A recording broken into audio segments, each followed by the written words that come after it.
So we're back with more Great Dark Beyond cards to review. Today we're looking at the Priest set, and we got some DRAENEI, we got some spells, and we got some pretty cool cards like Askara, the 5-mana 4/5 DRAENEI legendary with Battlecry. The next DRAENEI you play summons a copy of itself, which you know, if you're just copying, you know, some little 1 or 2 cost DRAENEI, you're not too excited. But what if there was a perfect on-curve 6 cost DRAENEI to go with it, literally called the Shield of Askara? They don't make it any simpler than this, putting together a little combo, do they? But, you know, this is a nice big taunt, Divine Shield, Lifesteal. Certainly getting a copy of one of these could feel pretty nice. Might even be enough to make up for the fact that you're taking a pretty down turn 5, because clearly Askara herself isn't doing much, but then you try to stabilize behind 2 of these big bad boys. Now, alternatively, of course, we have stuff like Velen, Leader of the Exiled, or really even the old school Velen in like Wild. Sounds crazy, like 2 Velens and then start slamming people in the face with crazy doubled damage.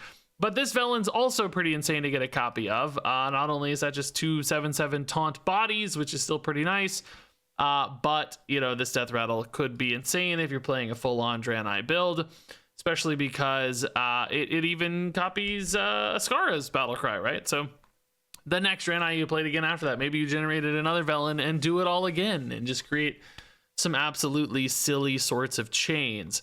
So the question then becomes, like, we know it's got absolutely game-winning, silly upside in some cases.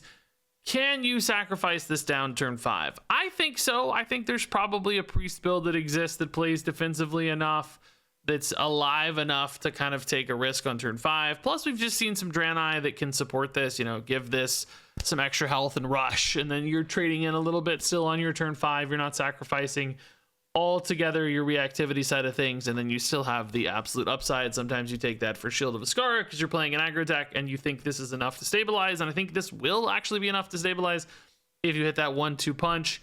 And then sometimes you play for Greed with Velen and you're just off to the races. And you know what, sometimes maybe you do take like a random 3 cost DRAENEI, because who cares?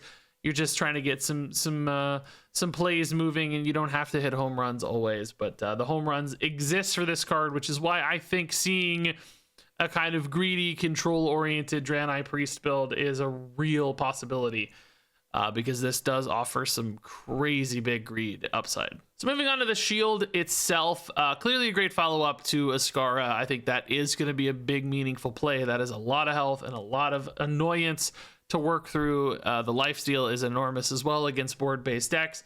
Playing a Shield of Askara on its own, just one of these, is not quite as exciting, but I do still think it's relevant.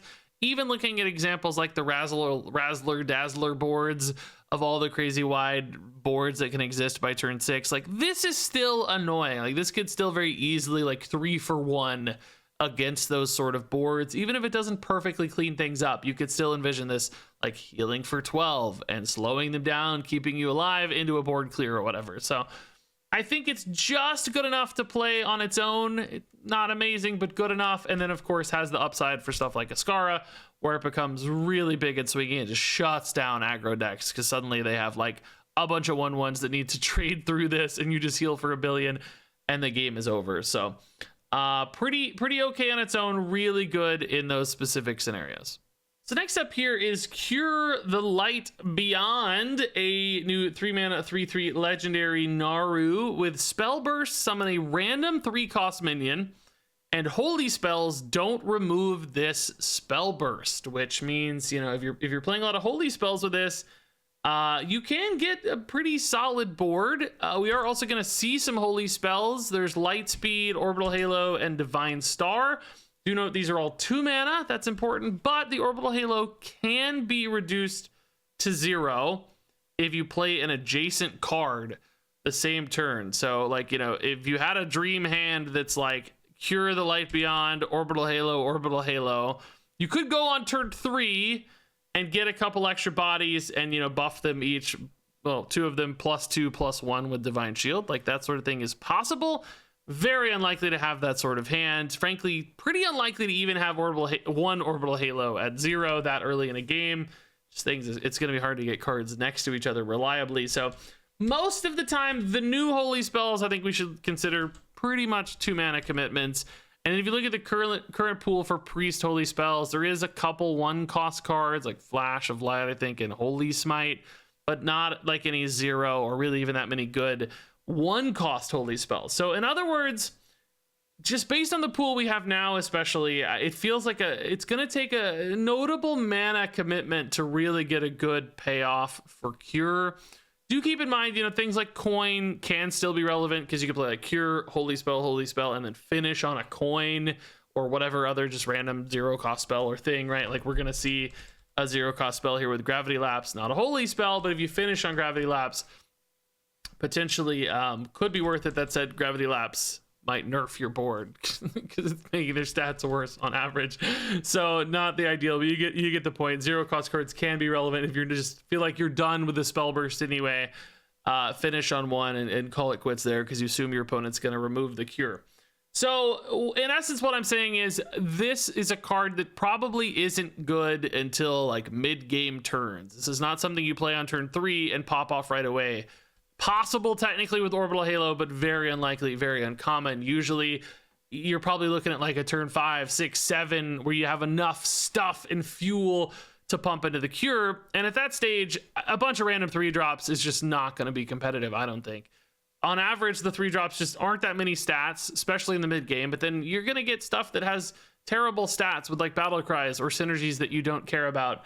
And it's just going to be a pile of nonsense that gets really easily cleaned up by AoE or often just ignored as your opponent hits you really hard. So it feels like you're putting a lot of cards and work into this to get it to do something. And then the something that it does is probably not that significant of a payoff. And this certainly doesn't feel like the kind of card or game where you can play it just on 3 and hope that it survives. So I don't think the like Cure, Orbital Halo high rolls are going to be often enough or consistent enough to really make this a package that's easy to commit to. So I do actually think this one's kind of awkward. That said, there's always a chance some 0-cost Holy Spell comes around a year from now and just juices up Cure and it becomes crazy in some tempo deck. So the effect has potential with the right tools. Those tools just don't exist today, and I don't think this gets played right now. That said, I think these spells all actually look pretty good. We've got Lightspeed here, 2-mana Holy Spell, give a minion +1, +2, and Rush, and that's repeatable this turn.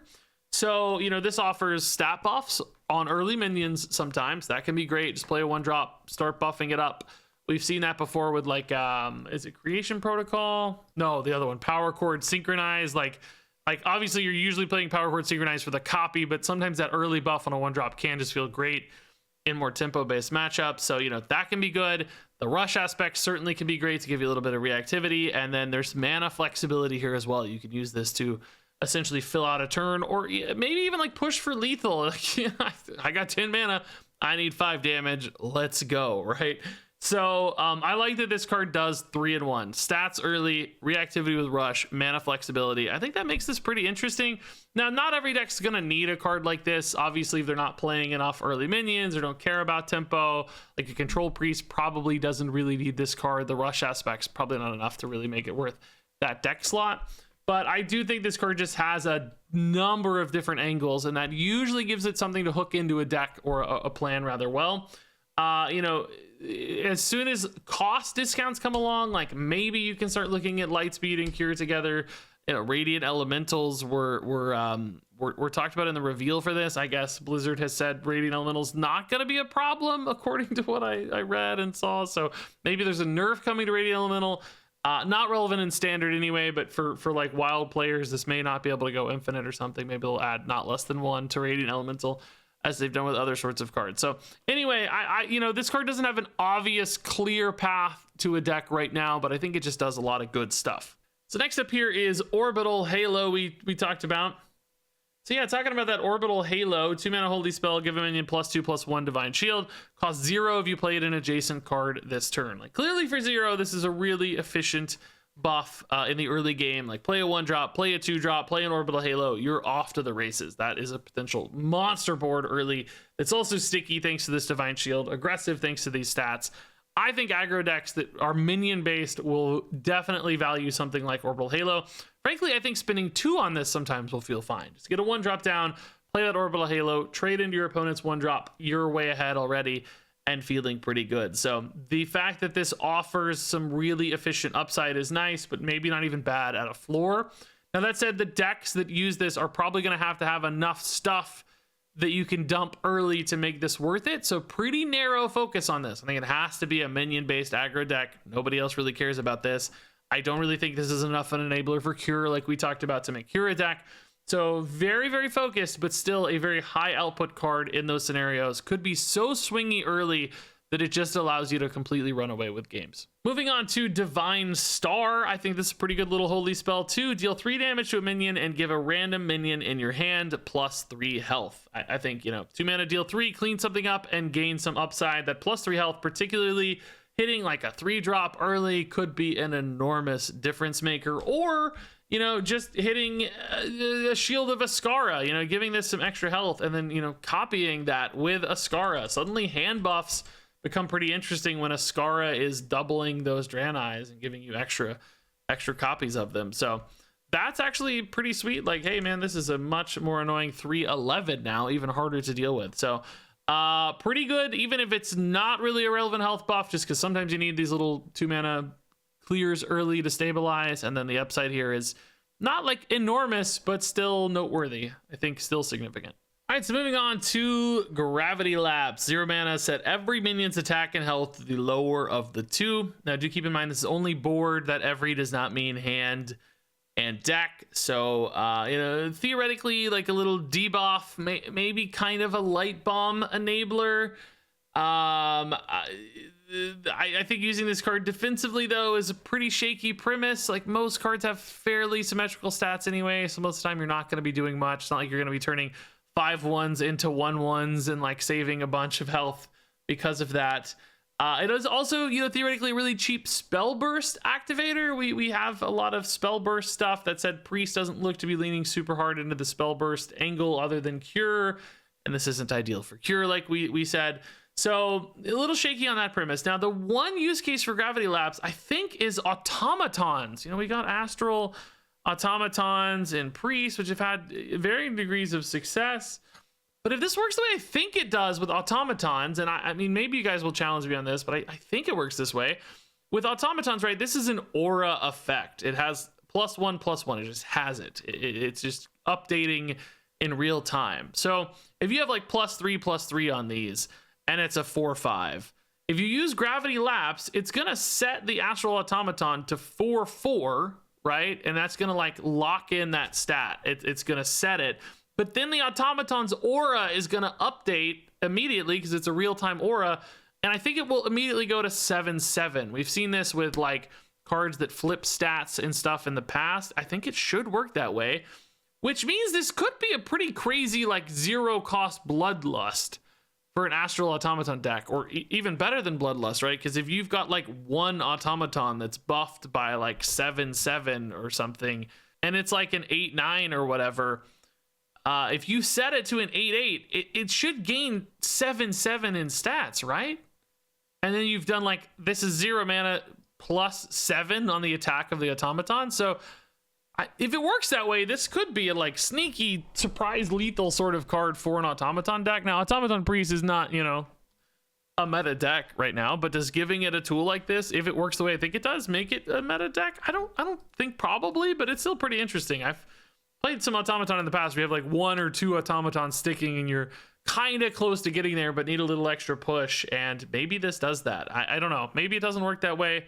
I am actually curious if you guys agree with me that it could work that way. If so, it gives this card an angle that I think it otherwise doesn't have. I don't really think this is any good outside of that exact scenario.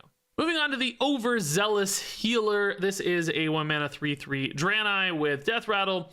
Restores 6 health to the enemy hero, and then Spellburst, silence this minion. And do keep in mind with the Spellburst, that happens after the spells. So you're not going to go like Overzealous Healer on 1 into one of these like 2 mana like Orbital Halo or Light Speed buffs to make this thing like absolutely a monster early, because it will just silence off the buffs.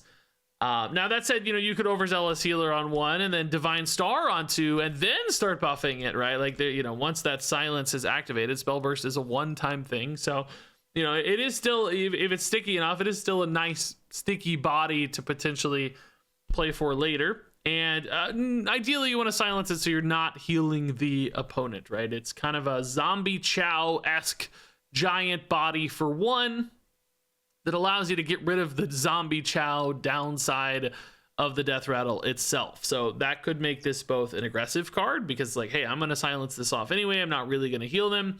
Just going to get this 3/3 down early and start smacking face. It could also make this a defensive card, much like zombie chow was utilized. I just need a good early body that cleans up 1/3s and 2/2s and such from my opponent, and the Overzealous Healer is potentially a great way to do that. I don't care about the death rattle because I'm a control deck anyway. So like we talked about, a defensive DRAENEI Priest. I think this could actually be exactly right for that, where you're just, speed bumping early, playing down bodies, keeping the opponent's board in check into Ascara, into Shield of Ascara, into Valen, and this is just a way to help you get there with some solid stats that keep people locked down. So I think this card actually looks really nice. I think it's very good. It's hard to scoff at a 1-mana 3/3. So moving on here to Anchorite, a 3-mana 2/4 DRAENEI. Whenever another minion is overhealed, give it that much extra health. And this is kind of an intriguing idea. We've had some overheal priest success. That said, I don't think this card fits very well into the overheal priest package that exists today. There's some weirdness around, like, the Rest in Peace Resurrect. You want that injured hauler coming back, not an Anchorite. Also, I just don't know why you'd really want to spend the slot in the deck or the mana on this card. I don't think it really does enough in that package right now. The injured hauler and stuff doesn't really need a ton of extra health. It already gets quite big when it's healed up, and like you're playing towards Adonis and stuff later. This doesn't really serve a meaningful purpose as far as I can tell. I haven't played a ton of that deck, but playing against it anyway, I don't know that I would be annoyed necessarily to see an Anchorite. So, like, is this just good more generally? Is this good in, like, DRAENEI packages? I don't think so. It feels like a pretty big ask to have to run all this healing and spend the mana on this, and it's just a health buff, which doesn't always really translate into all that much success. Hard removal still cleans things up with health buffs. There's also the note that this appears to work on your opponent's minions. Like, it says whenever another minion is overhealed. So if you play this down and your opponent starts healing their own stuff, their priest or something, and just have their own heals, you could accidentally give their stuff a bunch of extra health for free. They don't even have to spend the mana on it. This doesn't say friendly minions. So there might be something a little bit weird there too. So I don't know. This card just doesn't really seem to have a home or a purpose to me. It's kind of okay at best, and probably not even that. So for our next card, I just have 2 words, okay? Don't panic. This is Mystified Tocha, a 4-mana 4/2 with Battlecry. If the combined health of both heroes is exactly 42, set your hero's health to 42. And this card is very cool. References are fun, and I think this effect is very cool and very fun because it requires you to solve a little bit of a different math problem than you're used to in Hearthstone, getting combined health totals to 42, which, if you do, like if you're at 12 and the opponent's at 30 and you heal for 30 freaking health, that's amazing, right? Like for a 4-cost card, that is insane. And it will happen on occasion, right? It absolutely will happen. That said, I think it's going to be really challenging. And I've thought about this a little bit, right? The instances in which this won't be as challenging is when you have minions on board that are able to do small increments of damage. So for instance, if you have a bunch of 1/1s on board, right? And you can attack into the opponent's face and maybe heal yourself for 2, it would be pretty easy to find the math. Still depends a little bit on health states, obviously, but having a bunch of 1/1s attacking, that's a great way to do that. How do you do that in Priest, though? And if you are doing that in Priest, are you the deck that needs the heal or the, life gain here? Probably not, right? It's like an aggressive deck that can do the math because it has little minions able to increment the opponent's health total down.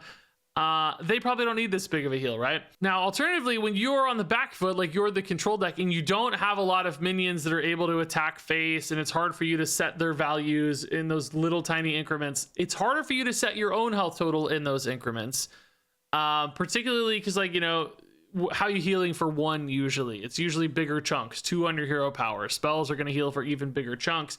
It's going to be a lot harder to get your health total into a good state.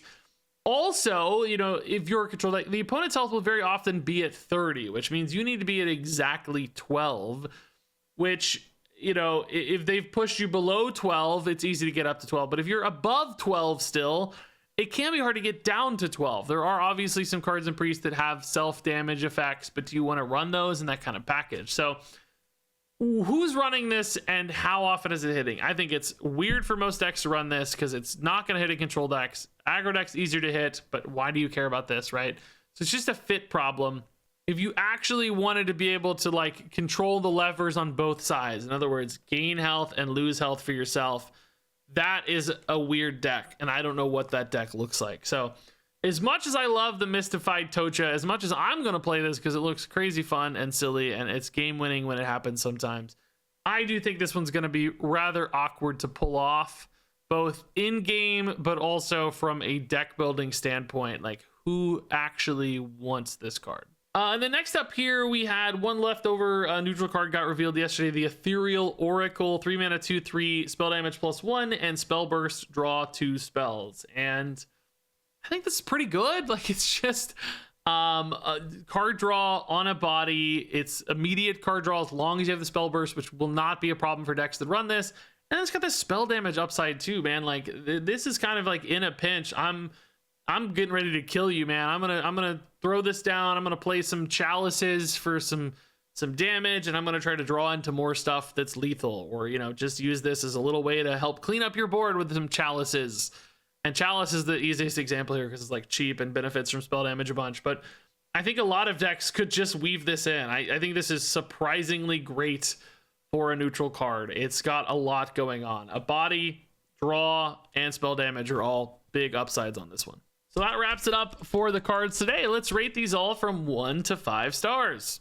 Ascara is a 4-star card. Shield of Ascara is a 4-star card. Cure the Light Beyond is a 2-star card. Lightspeed is a 3-star card. Orbital Halo is a 4-star card. Divine Star is a 4-star card. Gravity Lapse is a 2-star card. Overzealous Healer is a 4-star card. Anchorite is a 2-star card. Mystified Tocha is a 2-star card. Ethereal Oracle is a 4-star card. Yeah, there you go. Pretty good stuff for Priest, actually. I think some people might be less excited about the DRAENEI package than I am, but if anybody's going to make this kind of mid to late game DRAENEI thing work with Velen, it feels like Priest is the place to do it. And I think this 1 mana 3/3 is actually going to be a big part of that. Don't sleep on the importance of this. Just keeping you in the game early so that when you do things like play Ascara, you're not too far behind and you're not dead. That actually seems pretty relevant. But we've seen some good tempo-y DRAENEI that could lead into this, which leads into this, which, you know, maybe this also leads into Velen if you play this on 6, and suddenly, like, that's a scary proposition. So I think DRAENEI Priest has a real chance. I do not think Cure has as much of a chance, but I'm curious to hear if you disagree. So share those thoughts in the comments below. Thanks much as always for watching, and until next time, game on.